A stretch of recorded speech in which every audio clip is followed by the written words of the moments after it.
लेकिन ये जो अ, शब्द और प्रकाश यानी साउंड एनर्जी और लाइट एनर्जी, इसके द्वितीय विश्व युद्ध के समय बहुत सारे प्रयोग किए गए। एक ऐसा यंत्र बनाया गया दूसरे विश्व युद्ध के समय कि जिसका उस यंत्र में इनपुट एनर्जी उन्होंने साउंड एनर्जी को रखा और आउटपुट में उन्होंने लाइट एनर्जी को रखा। जो विज्ञान के विद्यार्थी हैं वो आसानी से समझ पाएंगे, जो अन्य है वो केवल इतना तो समझ ले कि इसकी विशेषता क्या है, उसको पूरा अर्थ समझने की आवश्यकता नहीं है। लेकिन उस यंत्र में उन्होंने इनपुट एनर्जी के लिए साउंड एनर्जी और आउटपुट के लिए लाइट एनर्जी, तो आउटपुट में जो लाइट एनर्जी मिलती है उसको फिर से उन्होंने इनपुट के रूप में उपयोग में लिया, फिर से उस लाइट एनर्जी को इनपुट किया और फिर से साउंड एनर्जी में बाहर निकला। यानी पहला इनपुट साउंड, उसका आउटपुट लाइट, उसी को फिर इनपुट बना दिया और अंतिम आउटपुट फिर से साउंड। विज्ञान का नियम है कि जब भी आप एनर्जी का स्वरूप बदलते हैं तो उसमें लॉस होता है। आसान शब्दों में बताऊं तो घर में अगर मैंने लकड़ी का चूल्हा बनाया, उसमें गर्म पानी किया, तो जितने लकड़ियों के ताप से जो पानी जितनी डिग्री गर्म होता है, उतनी ही लकड़ियां अगर मैंने विद्युत जनरेट करने के लिए यानी इलेक्ट्रिसिटी जनरेट करने के लिए लकड़ी जलाकर वो जनरेटर चलाया और उसमें से वो इलेक्ट्रिसिटी बनेगी, तो वो इतनी इलेक्ट्रिसिटी नहीं होगी जो लकड़ी जलाकर पानी जितना गर्म हुआ था उतना गीजर चलेगा। क्योंकि जब हम एनर्जी का फॉर्म बदलते हैं तो लॉस होता है। लेकिन ये जो यंत्र मैं बता रहा हूँ कि साउंड एनर्जी से लाइट और लाइट से फिर से साउंड एनर्जी, तो वैज्ञानिकों ने देखा कि इसमें नो लॉस, कोई लॉस नहीं है उसमें। ये उनका फॉर्म बदलने के बाद भी लॉस नहीं दिखाई दिया। उसका कारण हमारे शास्त्रज्ञों ने बताया है, अपने ऋषियों ने पहले से बता के रखा है कि वो एनर्जी एक ही है जिसके दो अलग रूप हैं, साउंड और लाइट। इतना सूक्ष्म ज्ञान अपने शास्त्रों में पहले से दिया हुआ है। दूसरे विश्व युद्ध के समय के बहुत सारे यानी सैकड़ों प्रयोग हैं कि उन्होंने युद्ध लड़ने के लिए भी इस साउंड एनर्जी का उपयोग किया हुआ है। आज का विषय वो नहीं है। 19वें शतक में और एक ध्यान आने वाला प्रयोग जो हमें दिखता है ये ध्वनि के ऊपर, कि दो शास्त्रज्ञ थे, उन्होंने ये प्रयोग किया है। उन्होंने एक कार बनाई और वो कार को ट्रांसमीटर और ट्रांस रिसीवर से जोड़ा और कार को रास्ते पे रखा। और वो जैसे आज रिमोट से चलने वाली कार होती ना, वैसे ही कार, वो कार के उस ट्रांसमीटर में आवाज देते थे। गो तो वो गाड़ी आगे चलती थी, स्टॉप तो गाड़ी रुकती थी, हॉर्न बोला तो वो गाड़ी हॉर्न बजाती थी। ये 19वीं शताब्दी के मध्य में किया गया प्रयोग था ये। और जो जिसका रिपोर्टिंग किया गया, जिसका नोंद की गई है, ऐसे भी बहुत सारे प्रयोग हैं। एक तो है श्रीमती वॉट हब्स की, इंग्लैंड में वो गायिका थी। वो अ, उनके ऑर्केस्ट्रा के प्रयोग होते थे जिसमें ये गाना गाती थी, श्रीमती वॉट हग्स। उनका 1920 में एक पुस्तक भी प्रकाशित हुआ है, वायस फिगर्स करके। तो वो क्या लिखते हैं उसमें कि अ, मैं जब गाना गाती हूँ तो एक विविक्षित गाना गाते समय मेरे आंखों के सामने सांपों की आकृतियां तरंगती हैं, दिखती हैं वो मुझे। तो जिस उस हॉल में उनका जो प्रोग्राम होता था, वो जो हॉल था उसके जो मालिक थे, लिटन करके, उन्होंने उनकी अच्छी मित्रता थी।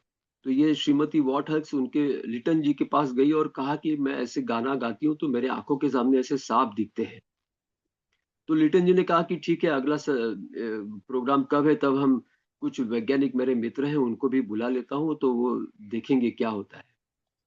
तो दूसरा जब प्रोग्राम था तब वो वैज्ञानिकों को भी बुलाया गया और ये प्रोग्राम शुरू हुआ। उन्होंने वो गाना गाया तो गाने के बाद उन्होंने कहा कि हाँ, इस आज भी मुझे वो सांपों की आकृति दिखाई दे रही थी।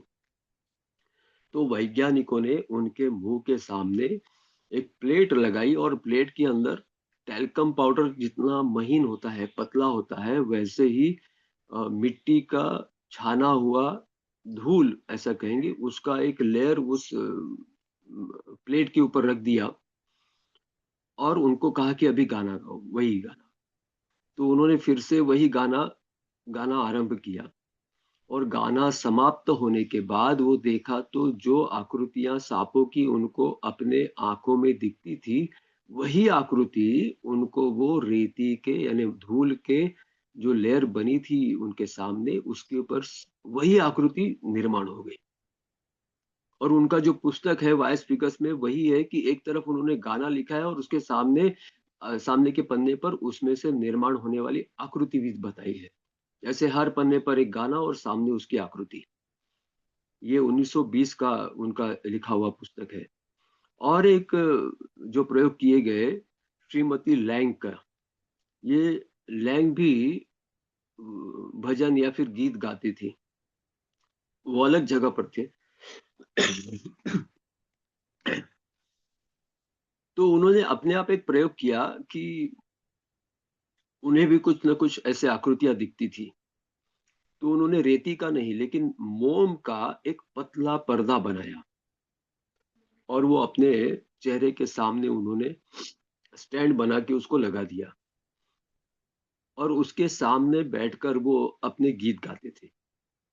तो उनको 6 महीने के बाद ध्यान में आया कि मैं जो गीत गाती हूँ उसमें जो चित्र मुझे दिखाई देता है वही चित्र ये 6 महीने में धीरे धीरे करके उस मोम के पर्दे पर अपने आप अंकित हो गया है। ये सारा उनका जो शोध के जो साहित्य थे वो सारे लेकर उस समय की जो एक वैज्ञानिक थे फिनलोंग करके, इन फिनलोंग श्रीमती फिनलोंग के पास ये लॉन्ग मैडम गई और उन्होंने ये सारा दे दिया कि देखो ये ऐसा ऐसा मेरा अनुभव है और ये मोम के पर्दे पर ये चित्र आ जाते हैं। तो ये फिनलोंग मैडम का भी श्रीमती फिनलोंग का भी जो प्रयोग है वो भी नोट किया गया हुआ है। तो उन्होंने भारतीय पद्धति से जो कद्दू होते हैं वो दो कद्दू की उन्होंने वीणा बनाई। ये 1904-5 की बात बता रहा हूँ मैं, करीब 100 सवा 100 वर्ष पहले, 120 वर्ष पहले का। और उस वीणा को उस समय के एम्पलीफायर जो बहुत ही बेसिक होते होंगे शायद, तो उसको एम्पलीफायर को उन्होंने इस वीणा के तारों को जोड़ दिया और अलग अलग लोगों को बुलाकर उनसे अलग अलग गाने वो बुलवाते थे और उनसे बनने वाली प्रतिमा का अभ्यास करते थे। तो उनके मन में एक बार विचार आया कि मंत्र विद्या तो भारत में काफी पुरानी है, तो शायद भारत के लोगों ने इस ध्वनि शास्त्र का कुछ अभ्यास किया होगा, तभी तो उन्होंने मंत्र बनाए होंगे। इसलिए इंग्लैंड में पढ़ाई करने के लिए आए हुए कुछ भारतीय विद्यार्थियों को उन्होंने बुलाया अपने पास प्रयोग के लिए और कहा कि आप कुछ भजन कीर्तन या कुछ मंत्र वगैरह है तो आप बोलिए। तो जो इंग्लैंड में पढ़ाई करने गए थे वो एक लड़का जो था वो बोलता है मुझे तो कुछ आता नहीं लेकिन मेरी दादी रोज काल भैरव का अष्टक गाती थी तो वो मुझे याद है, वो मैं बोल सकता हूँ। तो उस भारतीय लड़के ने काल भैरव का अष्टक वहां पर गाया उस माइक्रोफोन के ऊपर। तो उससे जो प्रतिमा बनी जो दिखती है वो एक अकराल विकराल पुरुष है और हाथ में कुत्ता लिया हुआ है। काल भैरव का वो स्वरूप वहां उत्पन्न हो गया। ये देखकर तो वो फिनलांग मैडम ने तो और उनकी उत्सुकता जागृत हो गई। तो उन्होंने ढूंढ ढूंढ कर जो भारतीय लोग हैं जिनको मंत्र या स्तोत्र आते हैं उनको ढूंढ ढूंढ कर बुलाया और उनके पास से अलग अलग स्तोत्रों का उच्चारण करवा लिया। जैसे अथर्व शीर्ष का उच्चारण करने पर वहां गणपति की मूर्ति बन जाती है, गणपति का चित्र उसमें दिखने लगता है। या फिर श्री सूक्त बोलते हैं तो माता लक्ष्मी का चित्र वहां दिखता है। ये 1909 की बात कर रहा हूं मैं। ये प्रयोग हुए हैं और इसका लिखित प्रमाण भी है, मैं ग्रुप में साझा कर दूंगा वो सारे। तो ये 1909 में इन सारे प्रयोगों का वो निष्कर्ष लिखती है फिनलैंड, श्रीमती फिनलैंड क्या निष्कर्ष लिखती है कि इस ध्वनि शक्ति का सबसे अधिक ज्ञान पूरे दुनिया भर में केवल भारत के पास था और किसी के पास नहीं था। और ये ज्ञान किसी ने प्रदान नहीं किया है ऐसा वो फिनलैंड मैडम लिखती है। ये भारतीय ऋषि मुनियों ने अर्जित किया हुआ ज्ञान है। ये उनकी सोच है।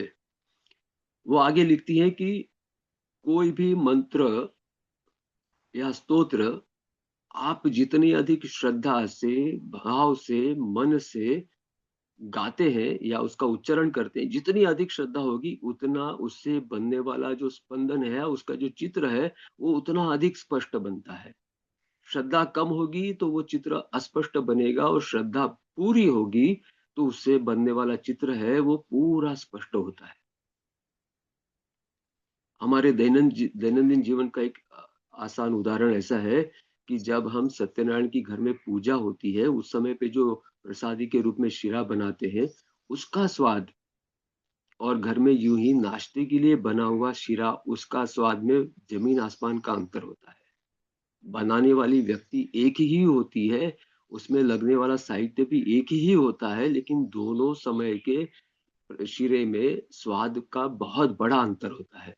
क्योंकि पूजा के समय बनाया हुआ जो शीरा बनता है, उस समय पे बनाने वाले के जो भाव होते हैं कि ये भगवान के लिए बन रहा है, श्रद्धा के साथ बनता है ना, तो उसके परिणाम अलग होते हैं, ये हम देखा है।